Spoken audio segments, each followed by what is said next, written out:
Well, this is how the transfer window closed for Manchester United in the end. Mark Ogden writing on ESPN FC today, suggesting that none of these were Solskjaer's initial targets. He was looking at Sancho, Grealish, Upamecano and Nathan Ake. Of course, none of them making the move to Old Trafford in the end. As we welcome Craig Burley to the show. Craig, do you feel sorry for Ollie at all?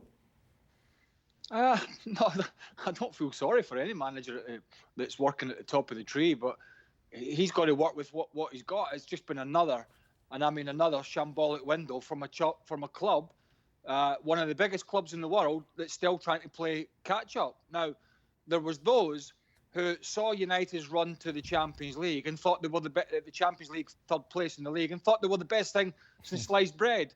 And now these people, having watched them start the season, realise that actually the squad still needs an overhaul. And once again, we've seen the hierarchy of this football club stumble around like, drunks on a Friday night trying to sign players.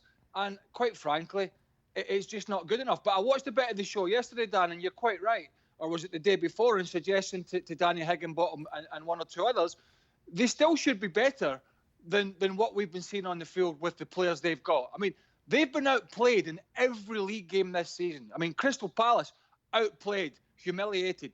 Brighton and Hove Albion, by the way, that was one they got away with, outplayed. It was a bit of a humiliating performance. And that's before we even get to the Tottenham game, before you can forget the Martial sending off. Tottenham are going to beat them in that day because Tottenham had their number.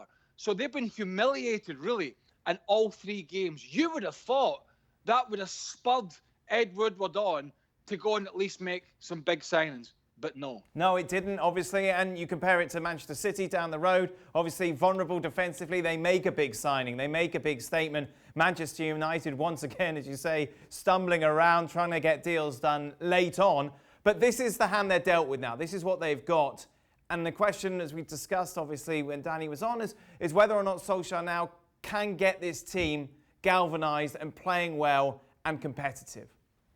Well, they should still be good enough to be in the top four. Right. I mean, they just should. Now, they're not going to challenge. We knew that anyway. But they're just not going to be good enough unless Manchester City and Liverpool reproduce consistently the kind of dross that we've seen from them over the last weekend or two, which has been a big surprise. I don't see it lasting, but it might. And that would be the only reason that United could get themselves in the mix.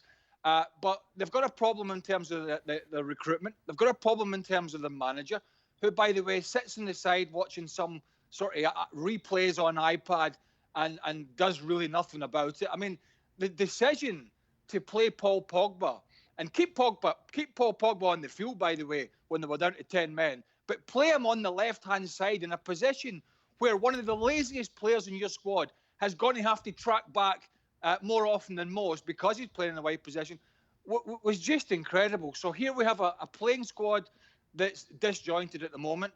We've got a centre-half. We can't even call it a pairing because we don't know who the pairings are. And their best centre-half, Harry Maguire, has his head up his backside at the moment. And we've got a manager who, quite frankly, I don't think is up to the task. So, and they need a league win very, very soon. They need to put a run together. And that Dan, for me, looks unlikely. Just going back to that result at the weekend, how did it go so badly so quickly? Ill-disciplined, arrogant, don't want to do the dirty side of the game first, i.e., really press yourself on the opposing team at home, put your foot on them, throttle them, work harder than them, then play your stuff. But they didn't. They were outpaced and they're making bad decisions. Maguire and Bailly, the decision-making was just horrendous. And Tottenham were good. Tottenham were excellent. And Højbjerg did a great job of reading the game. He gives them much more aggression than Harry Winks in there. And actually, he wasn't an exciting signing, but he might be a decent one for them. And they got the very most out of their squad in that game, started the season pretty well, and United didn't. And then once they went down to 10 men, they were all over the parish, absolutely all over the parish. And I mentioned he's leaving players on in positions where they're going to get exposed. So the decision-making all around for United has just been really, really poor. You obviously have been quite vocal about Solskjaer and how he's not the right man for the job. how far down the road are we for others, i.e. the Manchester United board, realising this and coming to the same conclusion? Oh, I think deep down they know. I think deep down they know that he's not going to be the man to lead this club, and it's a juggernaut of a ship, and it needs guidance all around.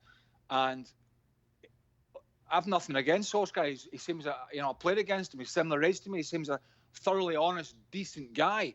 But we're not judging individuals' personality here. We're judging the ability to try and claw back a massive gap both domestically and in Europe. And that just doesn't come from management, but management is a huge part of it. So I think the United board already know, but I think they would be embarrassed and ashamed into making an early decision. But listen, results at some point in the next 2 or 3 months might force their hand.